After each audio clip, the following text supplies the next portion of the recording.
She's a fearless original, a comedic genius with a gift for song and a passion to perform. She is Bette Midler.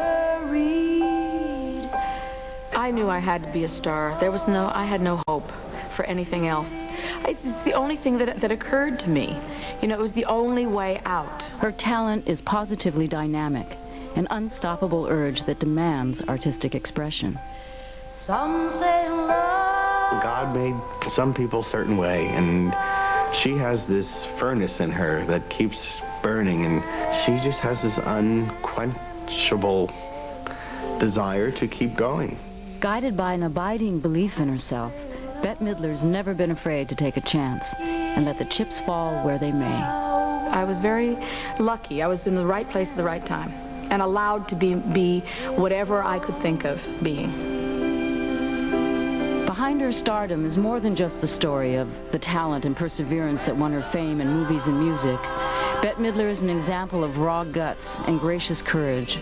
She has endured both triumph and failure, and no matter what the outcome of her work and dreams, she goes on. I made all these mistakes, and I had no one to blame but myself, you know, so I suffered, I lived through it, and then I got up and I was purged, and I carried on with my life.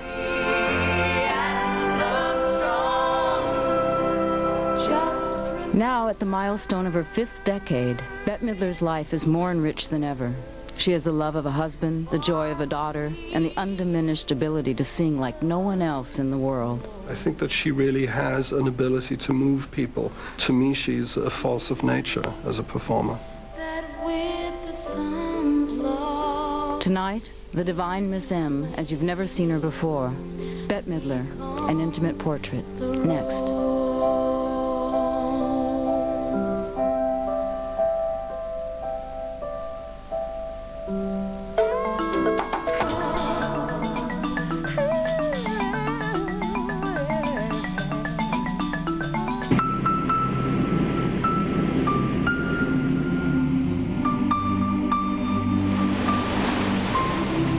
Was born in Honolulu on December 1st, 1945.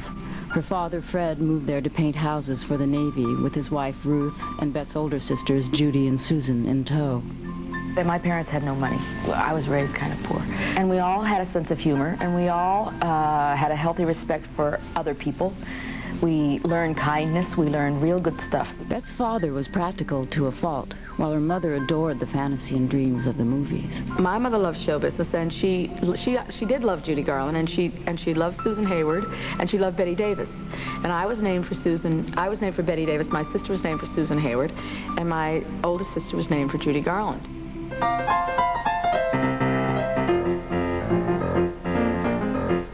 Grew up in Hawaii after World War II, amid a mixture of Hawaiians and Americans, Japanese, Samoans, Filipinos, and Chinese, all set in a carnival-like atmosphere of sailors and strippers, gamblers and grifters. To a future entertainer, it was an important lesson about the ways and wiles of the real world. I was an outsider, but it honed my skills. I have I know a lot about observation. I learned how to observe. I learned how to I learned the nature of all kinds of people, not just one kind of people. I was never in my tribe. I was always outside my tribe. But I learned to be interested and respect other people's tribes. Bette and her family lived in military housing. As hard as her father worked, they had the money for what they needed, but not much else. But money aside, what she always wanted but could never get was her father's love and attention. I'd say that from what I know that it was difficult. He was not an encouraging man. He was less than generous with compliments. Was an extremely hard taskmaster, I think. I think that she got her mother's compassion. She got her father's fierceness and his toughness, because he was a tough guy. He wasn't mean. He just didn't play. I think she got her survival, her strength from her mother. Bette's emotionally lean home got even leaner when her brother Danny was born with a severe mental disability. Bette was 6. From then on, his needs came first and the rest of the family had to wait. That's when Bette began to lay the psychological foundation for getting the love and affection she needed. That's when she discovered what every entertainer lives for, Applause. I sang for the second grade the Silent Night. I sang Silent Night for the Christmas pageant, or for my classroom. And apparently I could hold a tune. That was a very big surprise. And I was afraid to tell my mother that I had sung Silent Night because we're Jewish, and I was afraid it was going to be, a scandal. But I got a hand for that, and I was like, ooh, I got a hand.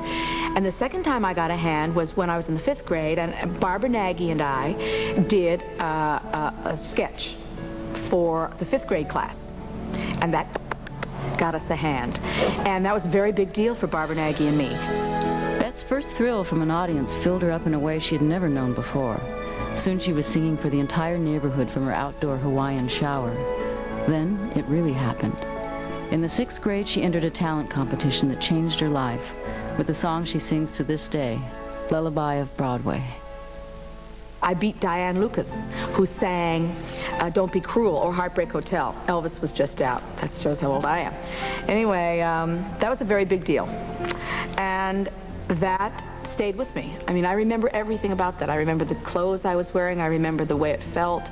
I remember the prize. I remember the people. I remember the man that handed me the prize. I mean, it was so strong. From that day on,